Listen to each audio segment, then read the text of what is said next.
Lafayette Mandela, Baby Fahoudie, it's your favorite warrior, Black Panther, back in the building today with part two of Inside the Gambian Museum.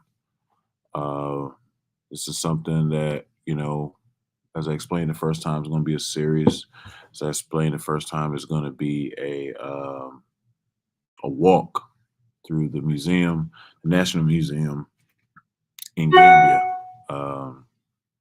When I had the privilege of visiting there, I had the privilege of seeing so many artifacts, so much historical content, so many just things that I think people should know about the homeland of my father and consequently my homeland. So I put together this presentation. Tiarka says, finally got a notification. Man, YouTube be tripping sometime. I'm sorry that they haven't been alerting you, but as most people know, I don't know if you know, Tiarka, hit that bell for the notifications. But between me and Sean, we go live a lot, so just check back. Whenever we doing something, I appreciate you for popping in. Appreciate Lamar Pope for popping in. Like Lamar Pope says, everyone like, share, and subscribe to the channel. We deal with African phenomenon from many fronts, from science to art to mathematics to history to spirituality. So if you're unfamiliar with us, that's what we do. Now, before we get into everything that the National Gambian Museum has to offer, I gotta hit y'all with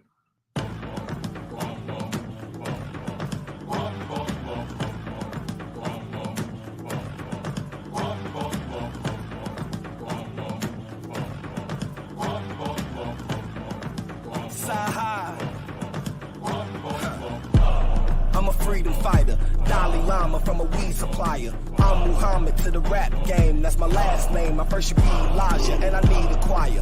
Freak a flyer, gold medallion, Jesus peace. I'm the one, the real Jesus Maya, cause I'm trying to get niggas to leave the street. And I don't need to be, cause I can easily speak to these niggas through the frequencies to compete with me. You gon' need a priest to preach your sweetest needs, to give a hell of an Easter speech. I keep the heat right there underneath the seat. Got pulled over by the police this week. They asked me why I got this fully loaded piece with me. I say, officer, I'm just trying to make it home peacefully. So I'm riding with a rifle, another iron in the Bible. Call my niggas out in Paris, have them climb up the Eiffel. We don't give a fuck, cause it's all about survival. When you caught up in the cycle, when you feel like you entitled to more than what you get in it, and turn you homicidal. Y'all know that I'm the best, but I swear I'm in denial. And they don't wanna say it, cause I'm better than they idol. Got the mind of a disciple when I'm rocking the revival. But I'm soon to be the king, fuck you and your team. By the boom, by the beam. If you don't like the way I rule my regime, let them up before June, nigga spring. I'm Desmond Tutu, mixed with the Zeus of the Zulus. I'm the leader of the new school. Man, I swear I'm starting to feel like Mandela. I want my troops to feel like Nelson. All these niggas wanna kill Nelson. Y'all gon' make me do 20 years like Nelson. Now I'm starting to feel like Nelson Mandela. Nelson Mandela. Nelson Mandela. Nelson Mandela. Nelson Mandela. Nelson Mandela. Nelson Mandela. Side high. Nelson Mandela. Yeah, Nelson Mandela. Get to know your ancestors. Can't tell me they ain't jealous of a 7-gram seller. It was something about Mary, nigga. I was Ben Stella. Now the fan Mellors all the way from Manchester. Can't tell her shit if you ain't never spent time trying to sell a nigga just to get the car with the trunk in the front. Shout it, that's an elephant. Intelligent nigga with hella sense. Speak with such eloquence ever since I've been on a regiment. Niggas been upset with Prince, but let them bend while I start a revolution. Seem like when you work hard, you never get your retribution. Niggas sending threats, but I keep something with me. Sound like dooku when I'm shooting. The same ones that was singing Huey Newton. Prince to a king, you don't see the evolution. 20 years in the pen, man, that's really execution. So I encourage each and every student to stay in school, play it cool, obey the rules, or pay your dues, make a move, take a tool, or write some raps, make a mixtape with clue. And you could be dope as me, April Fool boy, trying to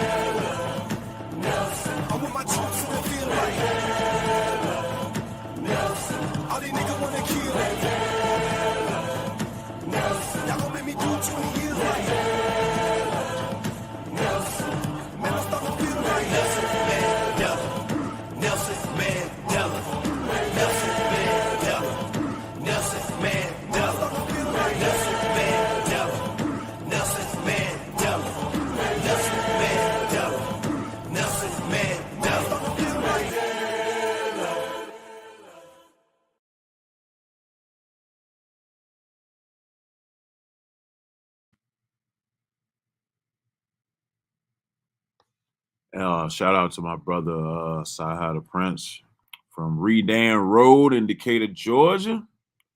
Shout out to him for the song. Shout out to brother Sean for putting that montage together, and shout out to brother Kofi from Kofi PCA Research Team for letting me borrow that, man.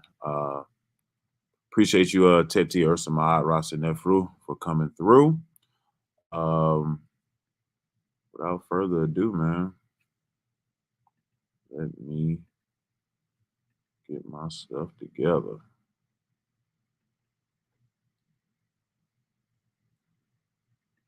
Let's go in. Okay.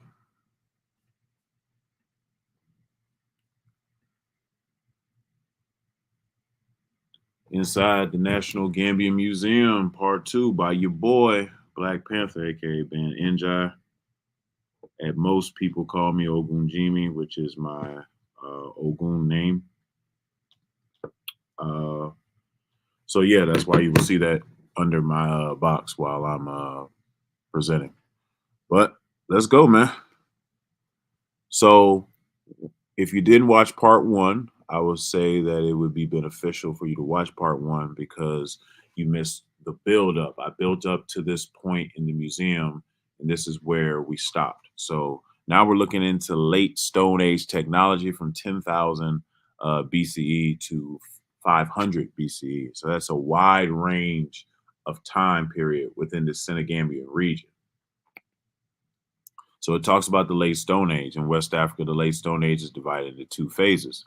Phase one, being at 10,000 BC, is associated with hunting in the savannah and has a microlithic, which is a small tool stone industry.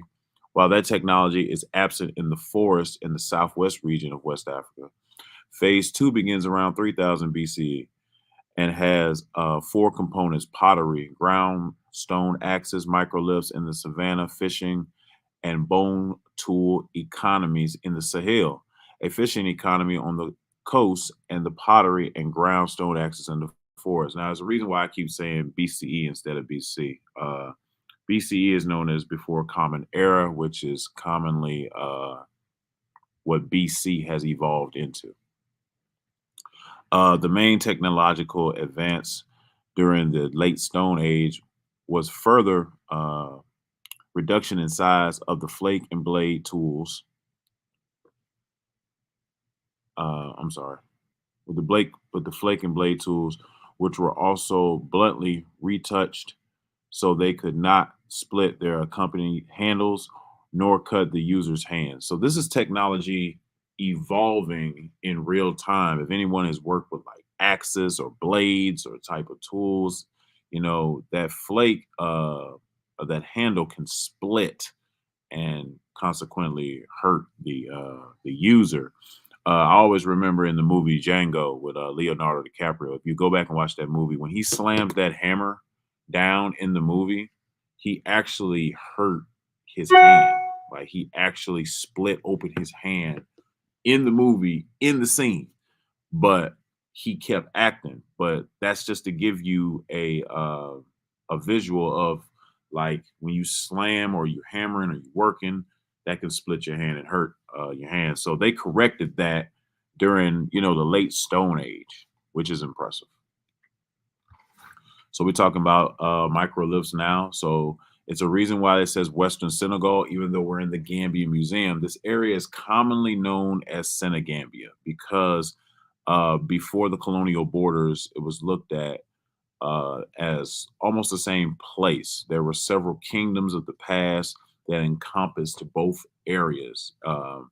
So this is why it says Western Senegal. But the microliths are a very small stone tools whose edge have been carefully trimmed and were often fitted into handles.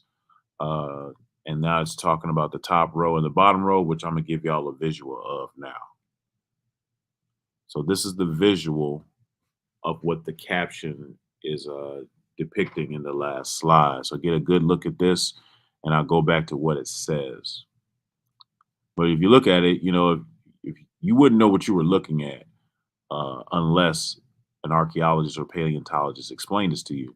And this is why try to tell people about West African or any African history. There's so much history, so much things to cover, but all of it is not like super sexy. All of it is like not the way we would look at innovation and technology, but it is innovation and technology. So it says the top row, left to right, long blade, retouched on both sides, two battered back blades, five small awls and punches. And if you work with tools, you know what I'm talking about when I say an awl or a punch. The bottom row has an awl or punch and six micro lifts to be set in wood or bone and used as a saw or a sickle. So just think about these are things that people touched up and made to cut things or fish or work on, structures or whatever they use these blades for. These are not things that exist naturally in nature. They had to make these tools. And this is 10,000 BCE we're talking about. So now we're looking at we're getting ready to look at bone tools in Kant, Senegal. And the top row, we're talking about fish hooks. So they're catching fish. This area is high with fishermen.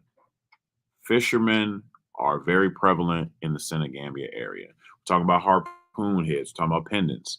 Bottom row, we're talking about axe heads, unidentified artifacts, which happens in archaeology. And then we're talking about punches. So here you go. You can find these in some of your stores today at a Bass Pro Shop, especially those hooks and harpoons. We've been fishing for a long, long time. 10,000 BCE, man. We've been fishing. Don't let nobody tell you, that this is new to African people. Because it's not. It's obviously not. We have the artifacts. And this is what I'm talking about with the awl. Awls are used for boring holes in wood and leather. So when you got that belt that you didn't either lost some weight, or you probably lost some weight, and you need another hole, this awl will burrow through that leather for you. You understand? When you're making something like a flute to burrow holes in a wood, you would use an awl. We had that back in 10,000 BCE. Now look at this right here. This is a drill point. These are, and you see the drill points above the diagram, but this is a late Stone Age drill. Yes, we had drills. So understand that technology evolves and builds on foundations. So from this foundation, you get Black and Decker. From this foundation, you get DeWalt. Anybody that work with tools know these brands I'm talking about. But these are brands of drills that you can buy today. But we had this in the late Stone Age. They were handcrafted into a wooden shaft and used to drill holes in wood. That's a drill. Now, this is right here, a grinding stone. This is actually not from the Senegal. Well, it's still West Africa, but not from the Senegambia region. It's from Niger. They're just showing you the advancement of grinding stones. Senegambia has their own grinding stones as well. This is grinding sorghum into a stone hill. For those of you, excuse me, for those of you that are unfamiliar with sorghum and what sorghum is, I'm going to read to you what sorghum is. Give me 1 second, because it comes from a plant. It's an ancient grain used mostly to feed for livestock, but it's also a popular food grain for people in Africa. Because of its gluten-free properties, sorghum is welcome as a whole grain alternative for those who have like gluten allergies and stuff like this. So this is like one of the grains of Africa back in the day. You can use this for a lot of different things. A lot of different things. You can even use it in medicine. I've seen it there as well. I'm gonna ask you, what you think this is? What do y'all think this is? Let me know in the chat, what do y'all think is on the screen? Hmm? Look at it. Get a good look.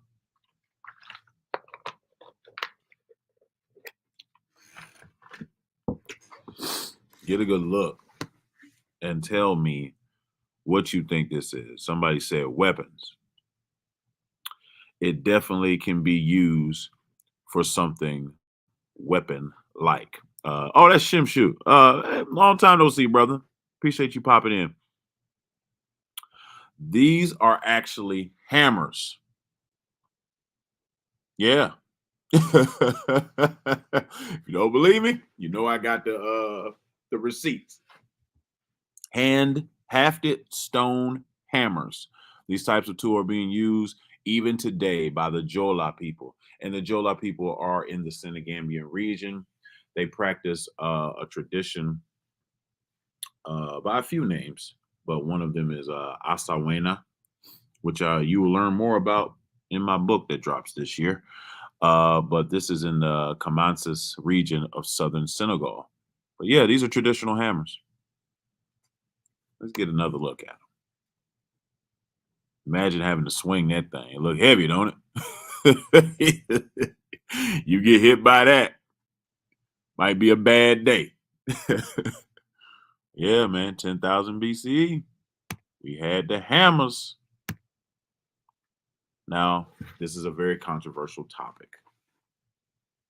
We sailed places. How far we sailed is whatever. But we did have boats, and this is an example of an early boat, as it says, was probably dug out canoes made from a single log, much like the canoes that you see today, which is true. But I wanted to give y'all a visual of how the boats looked back in the day. Now, if you believe this boat sailed from West Africa in this little canoe all the way to wherever you think, that's on you. I'm not going there today. I would just refer you to the picture of the canoe. Somebody asked me, were they aware of iron during this period? This is the late Stone Age, so this is before the metallurgy iron revolution in Africa, so to speak. Aware of it? Yes. Did they start to use it? Not at this time, but shortly after iron, if you know anything about metallurgy and the revolution of metallurgy in Africa, it's definitely something in this museum. It's definitely something we will get to. So this is late Stone Age agriculture now. So now we're talking about 1400 to 500 BC, right? BC, before Common Era. So if you look below, you'll see rock paintings, right? Because people like to act that rock paintings are only in Southern Africa, or that rock paintings are just a European thing. And I'm here to tell you that is not true at all. Now, if you're a rock painting, that means we also have what? Caves. So quit calling white people cave dwellers because we're the first cave dwellers of the world. That's where we wrote our designs. I get it. You've been programmed to say the Caucasus, caves of the Caucasus or whatever, but we talking about Africa, and Africa has caves. And we use caves to not only protect ourselves from shelter, to even hide from slave traders. That's I have another presentation about that on this channel if you're interested. So rock paintings all throughout the Sahara Desert. Rock art depicts how life was thousands of years ago in areas that are now uninhabitable. Prehistoric paintings show how they were once occupied by animals such as ostriches, antelopes, giraffes, and elephants. This is a part of the evidence researchers use to construct the past climates of today's deserts and demonstrate how fertile the Sahara used to be. If you've been studying Africa, you definitely know about how fertile the Sahara was at one point in time. Pastoralists roamed across this area with their herds, while the hunters and gatherers from the south made a good living from this land. Paintings from the rock shelter at Safar site in Tassili, Najjar, which is Algeria now, dated to 3100 BCE, have been interpreted as a seed crop cultivation. Let's see what it looks like. Bang! We were planting seeds, cultivating crops. We got the buffalo calves and people, doing their thing, planting seeds, herding cattle. You see them bows in their hands. You see what they was doing. Bow and arrows is not just a Native American thing. It's it's something that we did to catch cattle, to herd, and to catch game. Also, you'll see at the bottom that some of the bows look like sticks. That shaped stick is also in ancient Egypt, and it's used for the same purpose. I can show you that. I actually have a video on TikTok about that. Follow me on TikTok, Blak Pantha Mossy. Same thing. A lot of videos about ancient Egypt. I guess I'm an Egyptian maniac or Egyptomaniac on TikTok. Whatever. Look at the cattle, the giraffes, the ostriches, big game out there, antelopes. That's what we used to draw about. Look at the pottery here. We're talking about 1500 to 500 BC. Um, the pottery is very detailed. All these pots are very heavy. You can see me in the glass taking the picture, so you can't say that there was someone else taking this picture. It was me. But we're going to get into the pottery. Hold on, my bad. I had to actually zoom in on this stuff. So the pots here are used for, different things. These are actually pots they use for water or grain. They even sometimes use these for divination. We'll get into that part later. So let's go to the megalith sites, 100 BCE to now we're in Anno Domini 750 AD. Look at these right here. These are the megalith sites. On your left, the Imbanar, which is a burial or sand earth mound, another stone mounds. And I had to kind of put this picture together to get all of the mounds into one shot. We got the tombeles, the piles of rock, sometimes enclosed by a wall of earth or rocks. We got different types of megaliths. You might be asking yourself, Blak Pantha, what the hell is a megalith? Well, once again, I'm going to read to you what a megalith is. A megalith in archaeology is relating or denoting a prehistoric monuments made or containing of large stones. It does not state what these are made for. Some of these are buildings, some of these are shelters, some of these are even shrines. Yeah, crazy, right? Right in front of your face. Now, these are skulls found at some of the megalith sites. Yeah, we have our ancestor skulls in this museum. Now, you can see that the pottery is under these, so it denotes some type of reverence or ritual done with these skulls. Yeah, we know the type of people that was here because we have their skulls, and from that we can pull, all that we can pull to generate what type of people were here. Shell mounds, 200 AD to 1500 AD. So now we are in Anno Domini completely. Let's check out the shell mounds. Along the Atlantic coast of the Senegal River to Guinea-Bissau, there are hundreds of shell mounds made by people who gathered huge amounts of oysters and other shellfish. I told you we were fishermen. These mounds are enormous middens or rubbish heaps located at the edges of the mangrove swamps, consisting of shells, ash, and potsherds or potsherds. The shell mound people were fishermen who exploited the resources of the lagoons and the estuaries. After removing the meat, they discarded the shells into these garbage heaps, just like the piles we see at the roadside of camps of modern oyster sellers. These early shell mound people who harvested the oysters and traded them to the inland people. After using the same camps for several hundred years, these shell mountains or these mountains of shells would just build up. That's crazy, right? I mean, you just don't know what you do that will have the effect on archaeology. It says some of these mountains measure a several hundred meters wide and long, vary from 1 meter to 12 meters more in depth.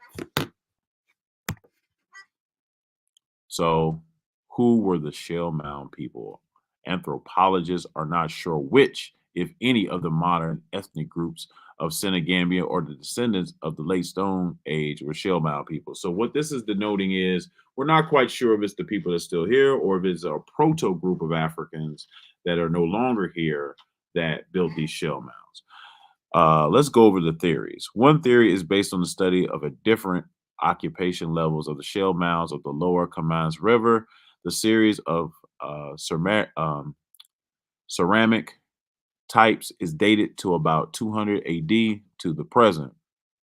And it is thought that it shows a link between the earlier people and the Jola, who now inhabit that region. So now we're talking about this theory stating that it is either the Jola or a type of proto Jola people, proto meaning before, that built these shell mounds. Other interpretations of this ceramic sequence is based on its association with the evidence from the Saloon River area, while pottery from the Dioran, Bukmak, and the Kamans clearly belongs to the same family. That from the Fabura, the Fabura is just on the mainland south of the Jola and separated from previous sites from the Saloon Islands. Their pottery seems to belong to an entirely different group. So you have this one type of ceramic pottery and shell mounds in this area where we say these people look the same, right? Um, but on this side, they're like, this style is totally different. So we don't know if these are the same people.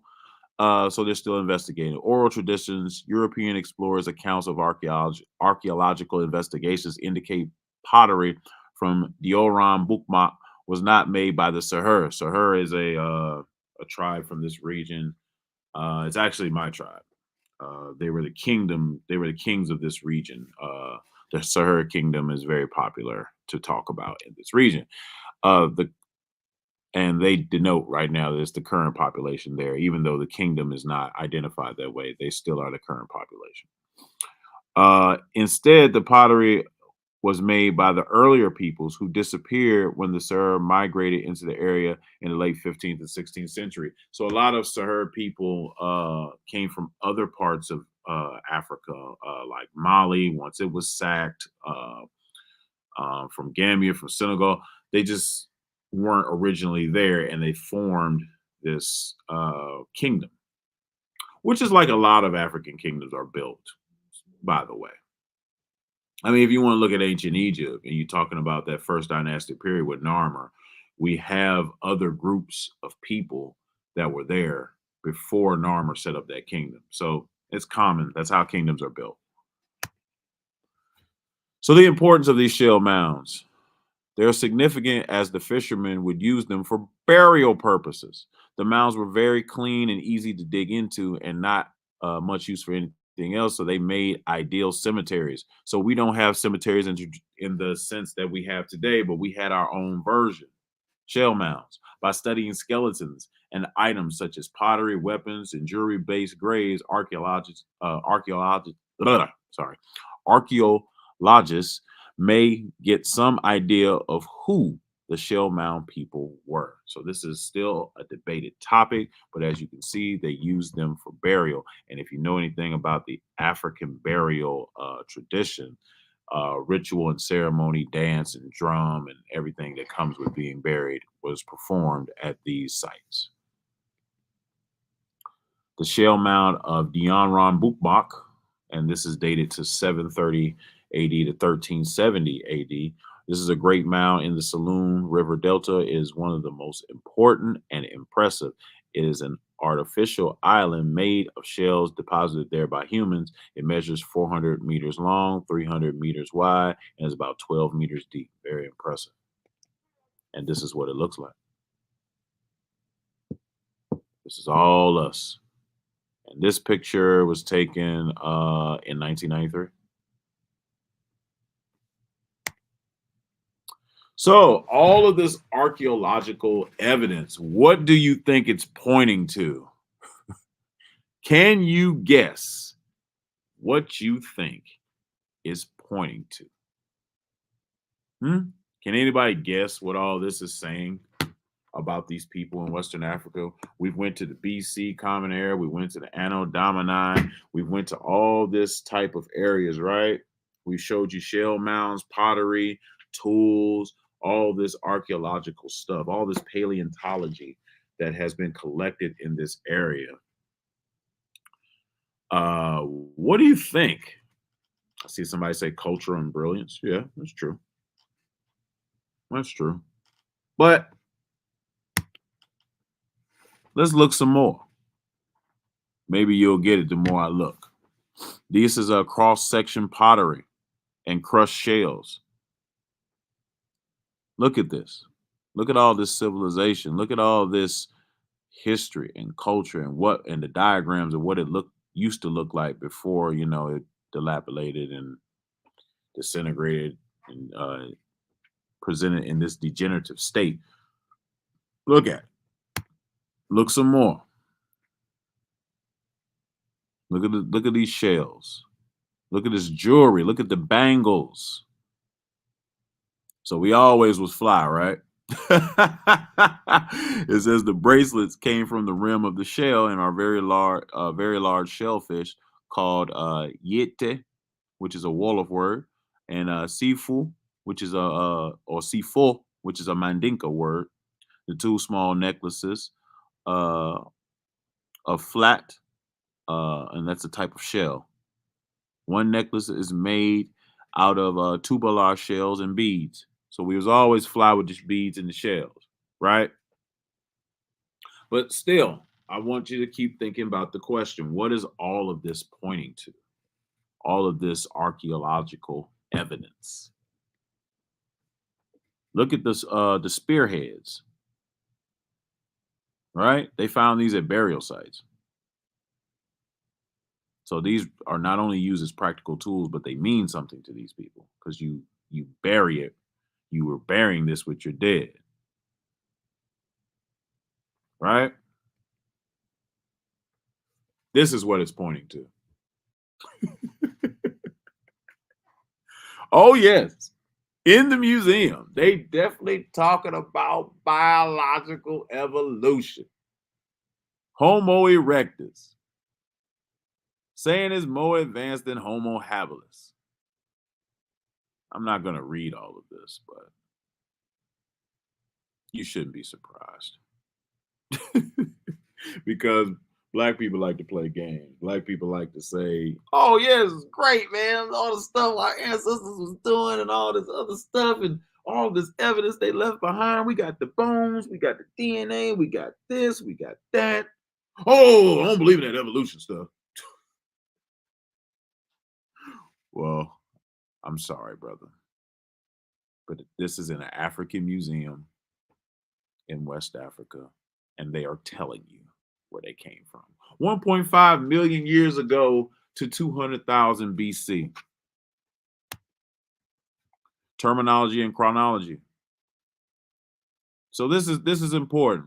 For the sub-Saharan Africa, the terms of the early Stone Age, the Middle Stone Age, and the Late Stone Age have been adopted by the Third Pan-African Congress in prehistory in the 1960s. Bet you didn't know that. These divisions are distinguishedly and mainly by important and recognizable changes in tool techniques, tool technologies, which are associated with the evolution of the human species. Bet you didn't think about that. The previous usage of Paleolithic and Neolithic, while still used for North Africa, are from a European system, are and refer more to the continent's stone tune industries.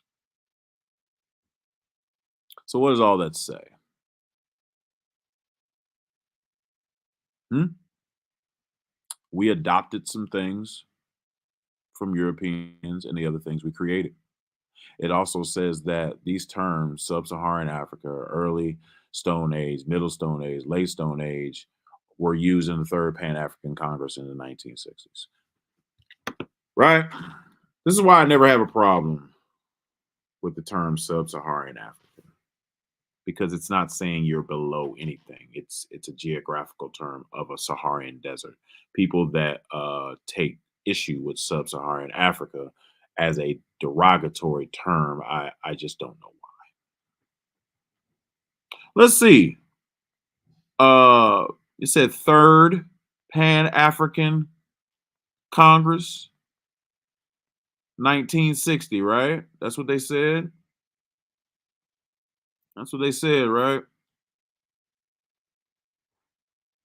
Let's see who was there. Let's see if we can find out who was at the Third Pan African Congress in the 1960s. I am looking it up.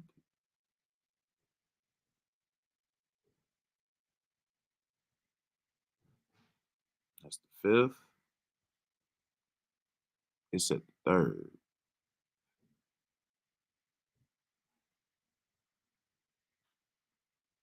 Hmm. I don't really recognize a lot of these gentlemen, but it did happen. It did happen. Pan African Congress on prehistory in the 1960s. Oh, maybe I should put that in.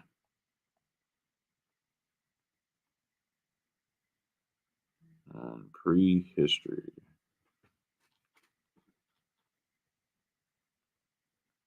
So they had a whole Pan African Congress on prehistory. Wow. So even back in oh, there's a book on this. Oh wow. There's a whole book.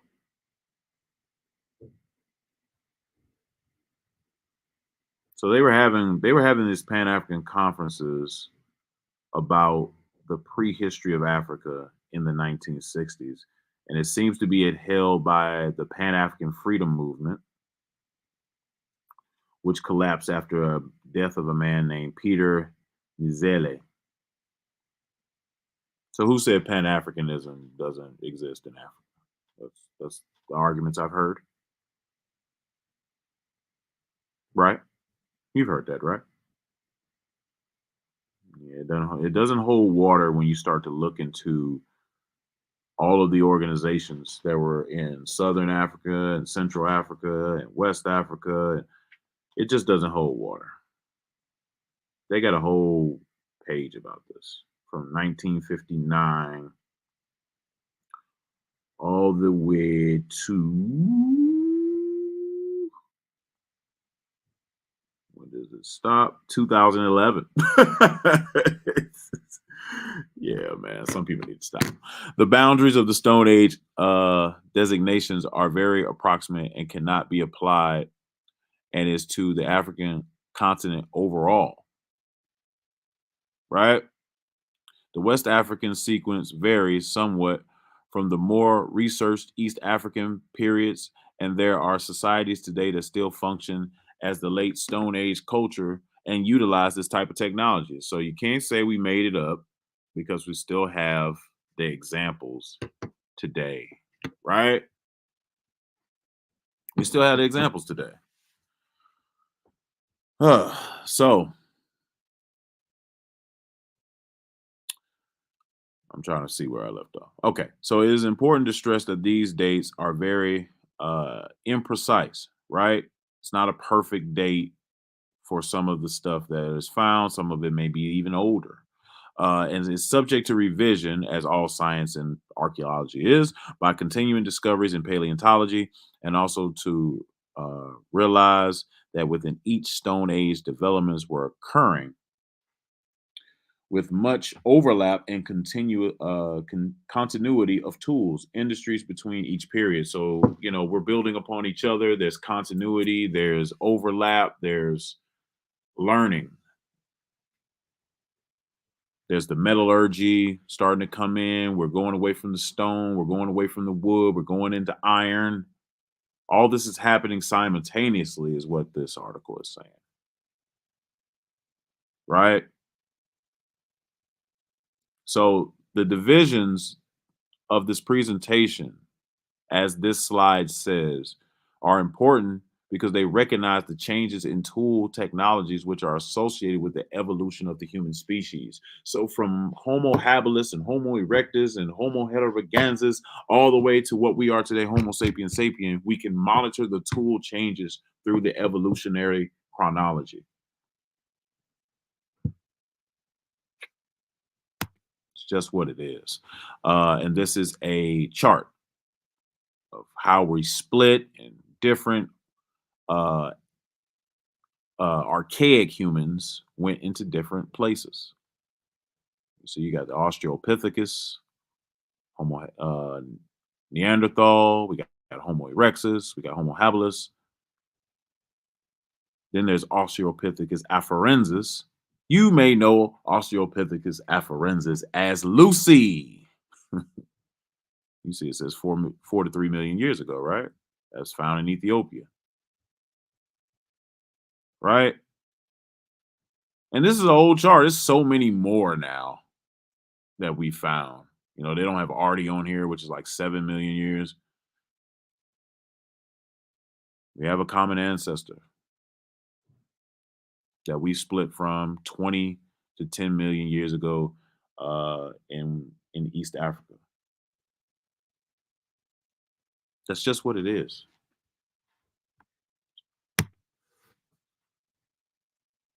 And this is stuff on Charles Darwin. Bet you didn't think you'd see this in an African museum, huh? Talking about natural selection, talking about using some old terminology because it's an old museum. Missing link, we don't use that anymore. We don't use the term half monkey, half human anymore. We use more greater ape and lesser ape. But the some of the information is still good because it talks about the climatic substance factors for different mutations. So still a little outdated, but still good information. African archaeological sequence. So somebody asked, were they when did the Iron Age come about, right? So you can follow it. You can follow it up. We got early Stone Age, 3 to 2.5 million years ago, right? And they're talking about people in East Africa. These are archaic humans, right? Archaic humans are humans they got Homo heidelbergensis, Homo habilis. These are people that are still in their trend. They're like walking transition fossils from the common ancestors we split from. Then you have 1.8 million years ago. You have the industry, diversity of tools. So we're starting to get a little more industrious throughout the African savanna regions. Now we're Homo erectus. Now the archaic humans are standing up, right? Then you got Middle Stone Age, 100,000 to 15,000 BC, which is the end of this age, is where we started this presentation. Smaller, more efficient tools, prefabrication techniques, regional developments and specializations to various environments. Homo sapiens, we're there. The early part of us is here. Then you have Neanderthals. Then you have Homo sapiens sapiens, which is us. Homo sapiens sapien is what we call an anatomically correct human. So now we're talking about us, right? So then you go into the late Stone Age, where we started this presentation. The use of microliths, precise blading, composite tools, bow and arrow, various ecological adaptations, agricultural, pastoralists, fishing, pottery, all of that happens. Then, right after the late Stone Age, we go into what is called the Iron Age, or what I like to call the Age of Ogun. From 500 BC to 700 AD, our use of iron, we started manufacturing technological tools specializing in smelting and smiths, blacksmiths, increased agricultural communities. And this was all over Africa. Now, if you can see the dates, you'll see the overlap that I'm talking about, because the late Stone Age is actually in the Iron Age, right? The middle Stone Age is actually in the late Stone Age, right? All of these are being built upon each other. The middle Stone Age is still in the industry age, which is in the early Stone Age. All of this is happening simultaneously. This is funerary pottery. It's from Ioran Bukmak. It's a Senegambian ceramic technique. I put this here because you can go in a Botanica today and see the same technique. I've seen it myself. We had it way back then.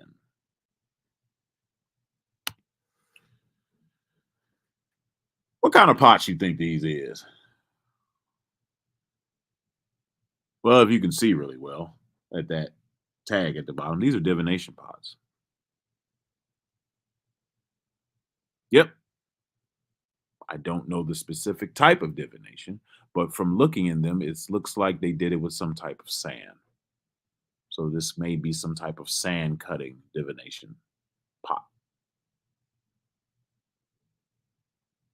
You damn right, Zane, that stone tools were covered in Spears of the Mossy Volume 1 that you can still pick up on Same Tree, Different Branch Publishing.com.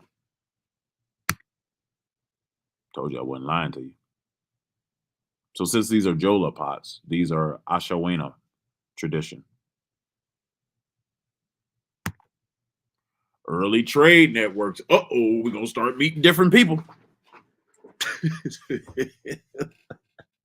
700 to 1400 AD. So we know within this time period we met what? Arabs and Europeans. But that's where we're going to stop today. That's where we're going to stop today.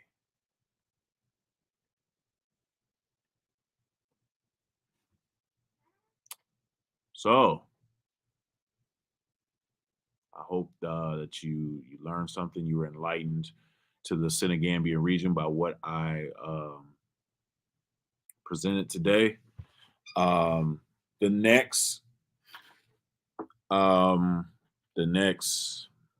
presentation will cover those early. We'll start at the early trade networks, and we'll see, when we start meeting these people, how do those primaries look? How does it start to change? How does it start to change what we do? How does tools start looking different? How does the culture start looking different? How do we adapt to these? That is the reality of the situation. When you interact with other cultures, there's going to be a cultural exchange, whether you want it or not. We engage in it every day. If you live African culture, but you live in America, you are engaging in a cultural exchange because you're learning their way of seeing things. Even if it's terrible, you're learning it. When you're an African man coming from Niger and you come to America and you get called a nigger, or you get discriminated against, or you experience racism by a cop, that's a cultural exchange because you probably didn't experience that where you came from. So I appreciate y'all rocking with me, man. I appreciate y'all tuning in. You know, I try not to make these too long. Are there any questions before I hit the road? It's my daughter's birthday weekend. We going out to celebrate. So I will stay on a little bit for a few questions. Appreciate y'all. Oh, appreciate it. Appreciate it. Appreciate it. Look in the chat.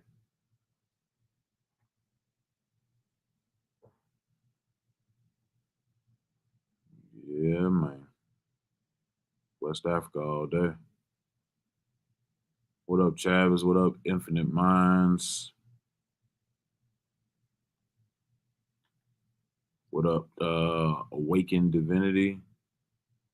He said, can you put the book in the chat? The book is not out yet, although I have finished writing it. But I'm going to publish it this year.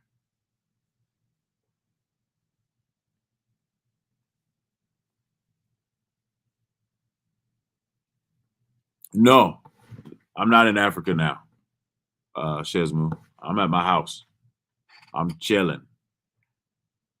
I don't know what craft you mean, but I am an Ogun priest, if that's what you're asking me. Are there any Fula artifacts in the museum? Let me see if I think so. I think a few. I think they are. I think there are a few Fula artifacts. I have to check, but I think there are.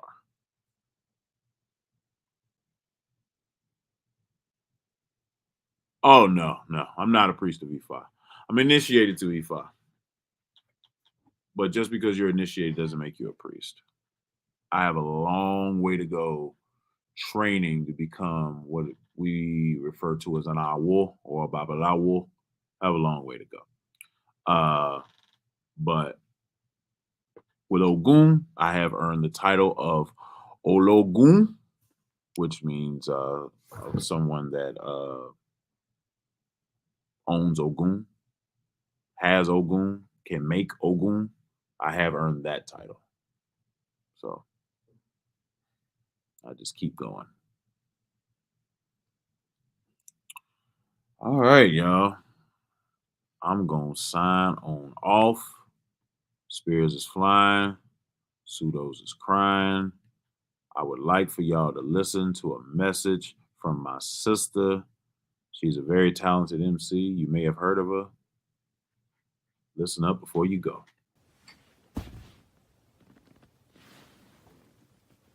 I treat these rappers like they're animals, you see. I'm on a hunt, that's why I'm rocking this meat, nigga.